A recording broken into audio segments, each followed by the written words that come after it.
Hello, my dear students. This is Chetan sir. This question belongs to electricity, and this question is composed by mixing two concepts. One concept from first chapter, that is electric field concept, and another one from third chapter, dielectric constant concept. So both combined together to make one question that is belonging to electricity. So electricity branch contains electrostatics as well as current electricity. Now this question is asked by Rohan Balamkar, class 12 E-class student of my Chetna PO College, Vijaypur, Karnataka, India. This question is a very fine question. Till today I saw a better kind of question asked by students. Example, two identical charged spheres are suspended by strings, here as shown in the diagram. Two identically charged spheres are suspended with the equal length of the strings.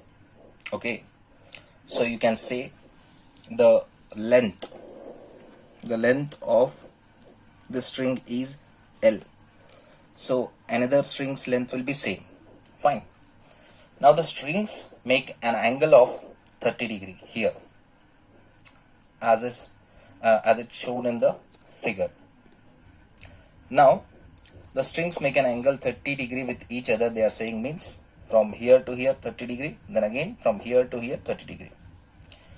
When suspended in a liquid of density 0.8 gram per cc, means they are describing the density of liquid is 0.8 gram per cc, comma, the angle remains same. When the composition is suspended freely into the air medium, the angle with respect to each other from these two charges will be 30 degree.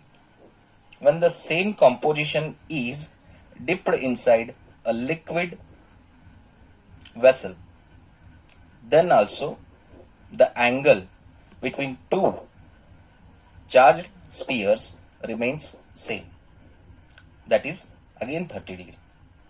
Now they are asking what is the dielectric constant of liquid.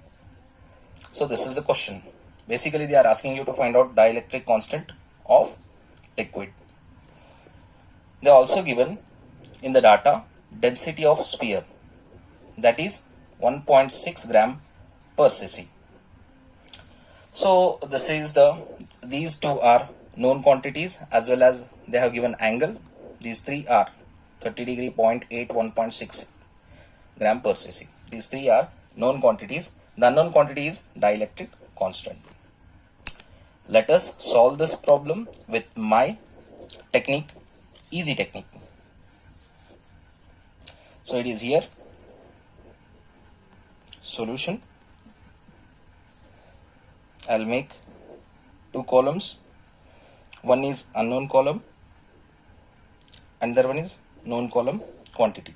Okay, so unknown, we have to find out dielectric constant, that is capital K. Okay, and the known quantities we have here. So angle is theta is equals to 30 degree. Fine. As well as, see here, when suspended in a liquid of density, means density of the liquid, they are representing with rho L, is 0.8, fine, gram per cc. Okay, and also they have given density of sphere, that is capital D, S, both are same, both are densities, but I am representing density of the liquid with different symbol and the density of sphere with different symbol. 1.6 gram per cc. So this is all data we have. Now we are going to write formulas related to this one. तो इससे related हम formula लिखने वाले हैं, ठीक है। तो चलो देख लेते हैं एक के बाद एक। पहले तो हम फॉर्मूला डाइलेक्ट्रिक कांस्टेंट का लिखेंगे, वो है आपका कैपिटल के। ये जो कैपिटल के है डाइलेक्ट्रिक कांस्टेंट, हम इसको कैसे फाइंड करते हैं, ये कहाँ पे आता है? ये एक फॉर्मूला के साथ आता है। तो चलो देख लेते हैं ये कौन से फॉर्मूला में आता है। तो फर्स्ट ऑफ ऑल हमको यहाँ पे एक फॉर्मूला लिख लेना है, इलेक्ट्रिक फील्ड का formula. E is equals to, ठीक है, 1/4 pi epsilon naught into Q by D square. क्योंकि यहाँ पे जो ये दो चार्जेस हैं, चार्ज्ड स्पीयर्स, इनके बीच जो डिस्टेंस है वो d है, तो वो डिस्टेंस जो है वो कांस्टेंट रहेगा। Either this composition may be in the air medium और else in the liquid vessel, ठीक है। तो या लिक्विड मीडियम में रहे या एयर मीडियम में रहे, डिस्टेंस तो सेम रहेगा क्योंकि एंगल सेम रहेगा, ठीक है। सो दोनों सेम नेचर ऑफ चार्जेस हैं, वहाँ पे फोर्स ऑफ रिपल्शन एक्ट करता रहेगा। तो फॉर्मूला तो हमने लिख लिया इलेक्ट्रिक फील्ड का, E is equals to 1/4 pi epsilon naught Q by d square. ये किसके लिए है? This is for air medium, ठीक है। और अभी इलेक्ट्रिक फील्ड का फॉर्मूला अगर मुझे लिखना पड़े 1/4 पाई इप्सिलॉन नॉट नहीं, देखो यहाँ पे वेरिएशन क्या है, यहाँ पे इप्सिलॉन है, यहाँ पे इप्सिलॉन नॉट, मतलब यहाँ पे ई के साथ इप्सिलॉन के साथ मैंने 0 दे दिया तो इप्सिलॉन नॉट बोलूंगा, अगर नहीं दिया तो इप्सिलॉन बोलूंगा। This is the permittivity of the medium for free space and this is the permittivity of the medium for any other medium not free space, ठीक है। तो Q बाय डी स्क्वायर बन गया। और यहाँ पे एनी अदर मीडियम क्या है? This is liquid. अब ये कौन सा लिक्विड है हमें पता नहीं, लेकिन इस एप्सिलॉन को हमको इसी के साथ बनाना है, मतलब epsilon naught should be expressed in terms of epsilon naught, ठीक है। तो इसको हम कैसे लिखेंगे? Epsilon is equals to dielectric constant into epsilon naught, मतलब इसकी जगह हमको डाइलेक्ट्रिक कांस्टेंट और permittivity of the medium for free space substitute करना है, ठीक है। ऐसे E is equals to 1/4 pi epsilon not into K into Q divided by D square. This is for liquid, ठीक है। हमने इतने तो फॉर्मूलाज लिख लिए। चलो अभी हमको मेन क्या फाइंड करना है? K फाइंड करना है, लेकिन with the help of this diagram. Fine. तो यहाँ पे देखो बच्चों, ये जो फोर्स एक्ट कर रहा है इस डायरेक्शन में कर रहा है, तो जितना इधर एक्ट करेगा उतना ही यहाँ पे क्या करेगा? फोर्स रिएक्ट करेगा। Try to understand my point. जितना इधर एक्ट करेगा उतना ही इधर रिएक्ट करेगा, लेकिन वेट ऐसे है, ठीक है। वेट ऐसे है कहाँ पे? एयर मीडियम में, ठीक है, इन द एयर मीडियम। लेकिन जब ये कॉम्पोजिशन को हम एयर मीडियम को छोड़ के लिक्विड में डालते हैं, तो इस चार्ज पे कोई और फोर्स एक्ट करता है। लेकिन फिलहाल यही कॉम्पोजिशन एयर मीडियम में लेके इसका एक फॉर्मूला रेडी करते हैं हम लोग, ठीक है। तो वो फॉर्मूला क्या है? चलो देख लेते हैं। Now since the force is acting in this direction, तो for every action there is equal and opposite reaction रहता है, ठीक है। और अगर यहाँ पे इस डायरेक्शन में फोर्स है तो मैं उसको लिखूंगा F, ठीक। और नीचे क्या है? ये this is nothing but weight and the resultant will be this one. ये रिजल्टेंट रहेगा, ठीक है। इसको R बोलूंगा। अगर मैं यही फोर्स फैक्टर को, ये वाले फोर्स फैक्टर को, इसको यहाँ पे लाके शिफ्ट कर दो, उसे कहते हैं वेक्टर शिफ्टिंग। क्या कहते हैं उसे? Vector shifting. So this is also called as force. इसको क्या बोलेंगे हम लोग? फोर्स बोलेंगे। ठीक है, तो ये वाला जो वेक्टर है वेट है और ये फोर्स है, ये रिजल्टेंट है। तो जितना इधर 15 डिग्री बना रहा है तो यहाँ पे कितना बनाएगा? यहाँ पे भी तो 15 डिग्री बनेगा। ठीक है, सो इससे एक फॉर्मूला रेडी होता है। वो क्या होता है? क्योंकि वेट mg जो है उसको मैं एडजेसेंट बोलूंगा, तो एंगल के अपोजिट, मतलब 15 डिग्री के अपोजिट क्या होगा? फोर्स। अपोजिट साइड होगा ये। ठीक है, और ये क्या है? Resultant. This is nothing but hypotenuse. ठीक है, सो tan थीटा का जो फॉर्मूला आता है हमको क्या मिलेगा? Opposite bye adjacent. तो देख लो बच्चों, अपोजिट में क्या है? एंगल के अपोजिट में क्या है? फोर्स है। तो फोर्स, अपोजिट जगह में फोर्स लिखूंगा मैं, और एडजेसेंट जो है वो क्या है? वेट है आपका। ठीक है, तो मैं क्या लिखूंगा? mg लिखूंगा। ठीक है, so therefore tan theta is equals to f divided by mg। ये हमारा इस डायग्राम से रिलेटेड क्या बन गया? जनरल फॉर्मूला बन गया। General formula. ठीक है, ये अपना जनरल फॉर्मूला बन गया। ठीक, now what we are going to do is इसी जनरल फॉर्मूले से पूरे प्रॉब्लम को सॉल्व करेंगे। तो ये वाला फॉर्मूला जो है, फर्स्ट ऑफ ऑल मैं एयर मीडियम में लूंगा। For air medium. ठीक है, for air medium tan theta जो है, देखो थीटा कितना है बच्चों? Here is the 15 degree.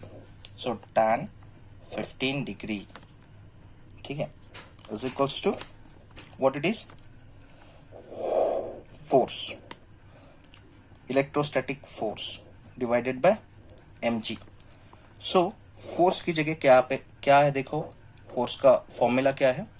Force is nothing but you can write this composition as E q divided by mg। ठीक है, अभी यहाँ पे ई क्या है?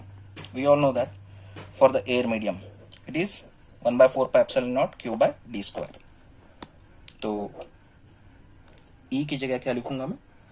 1/4 pi epsilon not into q by d square. ये अपना ई का हो गया फॉर्मूला। ठीक है, अभी into q divided by mg, मतलब इतना पोर्शन मैंने सेपरेटली इधर लिख दिया। ठीक है,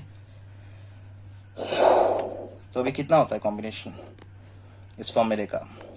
1/4 pi epsilon naught q square by d square mg। ठीक है, ये अपना q स्क्वायर बन गया बाय d स्क्वायर mg बन गया। Take it as equation number 1। So this is equals to tan 15 degree for the air medium. तो ये तो चेंज नहीं हुआ, 15 का 15 ही रह गया। Now we are going to make with the liquid. ठीक है, see for liquid medium, when you dip this composition into the liquid medium, तब क्या होगा? तब भी 30 डिग्री ही रहेगा। सेम यही composition बना रहेगा when you dip this composition into the liquid। तो उसके लिए क्या बनाओगे? उसके लिए आपको सेम फॉर्मूला लिखना है। कौन सा? यही वाला, यहाँ पे here it is, tan 15 degree is equals to f by mg का आप eq बाई mg करोगे। ठीक है, यहाँ पे भी वही करना है। tan 15 for the liquid is equals to eq by mg for the liquid medium। ठीक है, अभी क्या करना है, इज इक्वल्स टू 15 डिग्री तो सेम रहेगा लिक्विड में, तो उसमें कुछ वेरिएशन नहीं होने वाला है, तो मैं लेफ्ट हैंड साइड में कुछ नहीं लिखूंगा, बस वैसे ही छोड़ दूंगा, लास्ट में ले लूंगा tan 15 डिग्री, ठीक है, क्योंकि चेंज नहीं हो रहा है। नाउ ई क्यों, ई क्या है यहाँ पे देख लो, ई यहाँ पे लिक्विड में चेंज होने वाला है, ठीक है, तो ये वाला फॉर्मूला लिख लेते हैं हम ई का इस जगह, जहाँ पे हमने यहाँ पे किया था मॉडिफिकेशन, ई के बदले में 1/4 pi epsilon naught Q by d square था, तो यहाँ पे क्या करेंगे, ई के बदले में मैं लूंगा 1/4 पाई एप्सिलॉन नॉट के into Q by d square, क्योंकि कैपिटल के जो है डाइलेक्ट्रिक कांस्टेंट को रिप्रेजेंट करता है, and this permittivity of any medium is expressed in terms of permittivity of the free space, ठीक है, तो यहां पे लिख लेते हैं 1/4 पाई एप्सिलॉन नॉट, ठीक है, क्यू बाय ये के फैक्टर लिखूंगा मैं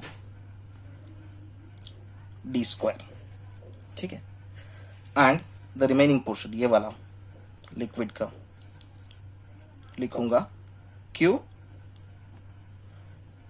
डिवाइडेड बाय mg, तो लिक्विड का मैंने E फैक्टर का तो लिख डाला, अभी बचा इस फैक्टर का, तो लिक्विड में जो दूसरा चार्ज है वो तो चेंज नहीं होगा, it will be written as Q as well, तो Q इंटू क्यू स्क्वायर बन जाता है, लेकिन ये जो mg factor inside the liquid मतलब weight inside the liquid change करता है, तो उसको मॉडिफाई करते हैं 1/4 pi epsilon not capital K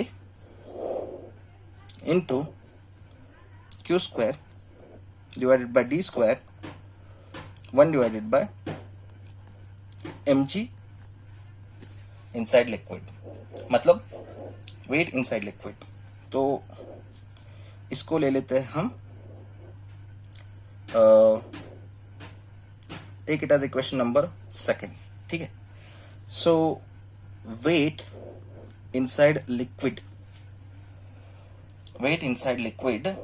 is the apparent weight, it is not original weight, ठीक है, तो यहाँ पे हमें क्या करना पड़ेगा, अपरेंट वेट जो मिलता है वो ओरिजिनल वेट से माइनस होके मिलता है, because this weight is lesser than original weight, और वो कितना वेट माइनस करते हो, सेम नहीं, तो उसके साथ कुछ डेंसिटी कम हो जाती है, means whatever we are getting the apparent weight it will be the subtraction of weight with density factor from the original weight. तो density factor क्या होता है, मुझे density by density करनी पड़ेगी, ठीक है, क्योंकि जो density of the sphere ज़्यादा होता है तो ds के साथ हम liquid density का compare करके ये proportion को, density proportion को, the proportion of density of the liquid to the density of sphere is multiplied with the weight. This factor, when we reduce from the original weight factor, we are getting the apparent weight of the sphere. ठीक है, अभी हमको ये चीज मिल गया, तो mg वाला factor हम इसमें सब्स्टिट्यूट करेंगे, ठीक है, so the mg value, mg inside liquid value in equation 2 we get क्या मिलेगा, इक्वेशन 3 मिलेगा, और क्या, ठीक है, is equals to 1/4 pi epsilon naught, तो के फैक्टर को इधर कर लेता हूं, ठीक है, into q square by D square into 1 divided by mg minus mg into rho l divided by ds, ठीक है, so take this as equation number 3 from 1 and 3. 1 and 3 क्या है, क्योंकि 1 में tan 15 degree is equals to 1/4 pi epsilon naught Q square by D square M G है। ये equation 1 है। और थर्ड इक्वेशन क्या है, tan 15 degree is equals to 1 by capital K into 4 pi epsilon not into Q square by D square into 1 by M G minus M G into rho L by D S. ये equation 3 और equation 1 दोनों RHS क्या है, different है, लेकिन LHS दोनों के क्या है, सेम है। तो अगर दोनों के एलएचएस सेम है तो इक्वेशन 1 और थर्ड के आरएचएस क्या होंगे, सेम ही होंगे। ठीक है, तो अभी हम दोनों को इक्वलाइज करें तो मैं 1 by 4 pi epsilon not into Q square by D square into M G, इस फैक्टर को मैं क्या करके लूंगा, इस फैक्टर को लूंगा मैं टी फैक्टर करके। क्या क्या लूंगा, टी फैक्टर, कैपिटल टी। ठीक है, मतलब कैपिटल टी माने क्या, एक कांस्टेंट की तरह लूंगा जो कि वेरी नहीं करेगा। और यहाँ पे कहाँ है वो फैक्टर, सेम फैक्टर। अगर ये एम जी को मैं बाहर निकाल दूं, ठीक है, तो उसको मैं मॉडिफाई करके उसका भी टी फैक्टर बना सकता हूँ। ठीक है, तो देख लो, तो इक्वेशन 3 को है ना थोड़ा सा मॉडिफाई कर लेते हैं इधर। ठीक है, is equals to capital T divided by capital K. ठीक है, ये कैपिटल के कहाँ पे है, कैपिटल के यहाँ पे है, लेकिन 1 by 4 pi epsilon not into Q square by D square, जैसे कि लिखा है Q square by D square into M G है। तो ये एम जी जो है ना, इन दोनों फैक्टर्स में से मैं बाहर निकालूंगा और डी स्क्वायर के साथ मल्टीप्लाई कर दूंगा, तो उसको भी मैं क्या बोलूंगा, टी बोलूंगा। ठीक है, तो इज इक्वल्स टू क्या लिखूंगा यहाँ पे, टी तो मैंने लिख दिया, और ये क्या बन जाएगा equation 1 divided bye 1 minus rho l divided by D S. ठीक है, तो इक्वेशन 4 बोलूंगा मैं। So from 1 and 4